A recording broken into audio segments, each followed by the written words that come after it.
Picture this scenario. It's 3:14 in the morning, the house is dead silent, and you are lying there just staring at the ceiling, unable to sleep. But inside your head, it's absolute chaos, racing through a highlight reel of every single financial disaster that could possibly strike you tomorrow. You are replaying that weird noise your car made yesterday, or obsessing over those quiet rumors about layoffs finally hitting your department. Maybe you are terrified of a surprise vet bill because your dog is limping, and you are lying there wondering, does this anxiety sound familiar? Well, what if I told you there is a precise dollar amount that could virtually eliminate these 3 a.m. panic attacks for the rest of your life? It is a specific number that rewrites your reality. And surprisingly, it is not the arbitrary $1,000,000 milestone that rich people always brag about. Here is the data-driven truth that surprises everyone. The real psychology of wealth doesn't start at 7 figures, or even at 100,000. The actual game changer that shifts your brain chemistry and finally lets you sleep at night is simply hitting that first $10,000. Hi everyone, I'm Jason, and as a professional data analyst, I spend my entire life looking for the hidden patterns inside the numbers. I analyze why some people glide through financial hurdles while others are constantly drowning in stress over their checking account balance. If you want to understand how this specific milestone changes your decision-making, hit that subscribe button and let's dig into the data. Before we dive into the mechanics of the $10,000 milestone, let me paint a picture of the reality without it. A state I call the scarcity loop. You know that sinking feeling standing in the grocery aisle where you are not just shopping for food, but actually performing intense mental math in your head. You are calculating if you can afford the name brand cereal you love, or if you must settle for the generic bag on the bottom shelf that tastes like cardboard. Or think about the invisible social cost. Your friends text you to grab dinner downtown, and instead of feeling excited, your stomach immediately drops to the floor. You mentally scan your bank balance, realize a $30 entree would wreck your weekly budget, so you have to quickly invent a creative excuse to say no. This is the exhausting daily reality for millions living paycheck to paycheck, where every single financial decision becomes a desperate defensive maneuver. But here is where the data gets fascinating. A specific psychological phenomenon triggers the exact moment your savings account finally hits that magic 5-figure mark. It has absolutely nothing to do with buying luxury goods. In fact, the data shows that most people who reach this milestone rarely upgrade their lifestyle. The real transformation is much more subtle, yet infinitely more powerful because the first major variable that changes is your entire relationship with risk. When you have zero savings, every life decision feels dangerous because you know that one wrong move or one missed paycheck could leave you financially devastated. But with $10,000 sitting quietly in your account, you suddenly have the confidence to negotiate for that raise because you are no longer desperate. There is also a biological component, as neuroscientists have found that financial security directly lowers cortisol, which is your body's primary stress hormone. Think about your car's check engine light. If you are broke, that orange light isn't just a warning, it is a terrifying countdown timer to financial disaster. But with $10,000 in the bank, that same light is just a mild annoyance, a shift in perspective that creates a positive ripple effect through your life. Here is a secret that even financial experts often miss. The true power of hitting that $10,000 milestone isn't about spending the money. The majority of the psychological benefit comes from simply knowing the money is there, sitting quietly in the background like a silent guardian. In behavioral finance, we call this the emergency fund effect, and it is arguably one of the most underrated concepts in the entire modern economy. Because an emergency fund isn't really about the emergencies themselves, it is about the massive amount of mental bandwidth it suddenly frees up. When you analyze the data of people who successfully save $10,000, you see a fascinating pattern. They rarely spend it on disasters. Instead, because they aren't panicked about survival, they start using that capital to fund new opportunities that were previously out of reach. They finally stop looking down at their feet and start scanning the horizon, investing in better education or moving to cities with higher-paying jobs. There is also a confidence factor that is hard to measure on a spreadsheet but impossible to ignore in real life. You simply carry yourself differently. You negotiate better because you are not desperate, and you are willing to walk away from toxic bosses because you know you won't starve next week. In any high-stakes negotiation, the person who is most willing to walk away always holds the power, creating a positive feedback loop for your career. Now I know exactly what you are thinking. Jason, $10,000 sounds impossible when I am currently struggling to save even $50 a month. But here is the truth about human psychology. The hardest part isn't the math or the money itself, it is developing the identity of a saver. Most people approach saving like a crash diet. They live on ramen noodles for 2 months, save aggressively, and then predictably burn out completely. Successful savers don't view it as a sacrifice. They view it as an identity shift, changing their language from "I can't afford it" to "it's not a priority." This shift filters down into every micro-decision, helping you spot creative ways to reduce overhead that were previously invisible to your old mindset. The beautiful thing about this process is that it gets easier. Saving that first $1,000 is brutal, it is a grind, and it requires willpower.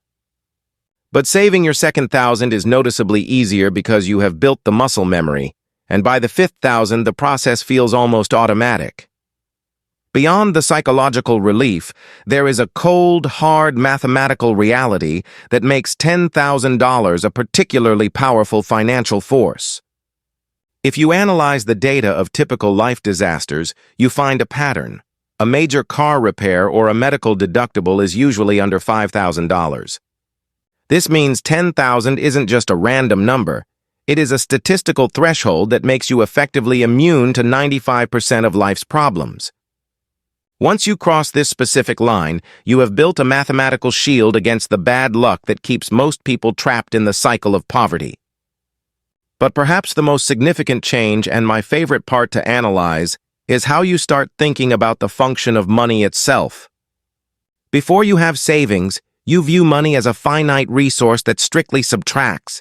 It comes in, it disappears, and every dollar spent is gone forever. But when you have a solid foundation, your perspective shifts from subtraction to multiplication, understanding that money is a tool that can create more money. This is the point where people naturally get curious about investing, not because they are geniuses, but because they finally have the mental space to think. When you aren't constantly panicking about grocery bills, you finally have the bandwidth to sit down, read a book, and research the stock market. Here is a data point that might blow your mind. A person with $10,000 saved is actually closer to financial independence than a high earner with zero. Why? Because the saver has mastered the most important variable in the wealth equation, capital retention. It is not about what you make, it is what you keep. We all know a high-roller Harry who makes a 6-figure salary, drives a leased luxury car, and eats at expensive steakhouses every single night. From the outside, he looks rich, but if he loses his job tomorrow, he is bankrupt in 30 days because he has high income, but zero wealth. Meanwhile, someone making $45,000 driving an older Honda has quietly accumulated a substantial safety net that buys them total freedom. Reaching that first $10,000 is essentially a masterclass in behavioral economics, teaching you to distinguish between your impulsive wants and your actual needs. Most importantly, you develop the patience to delay gratification, which is statistically the single most valuable skill for your long-term success.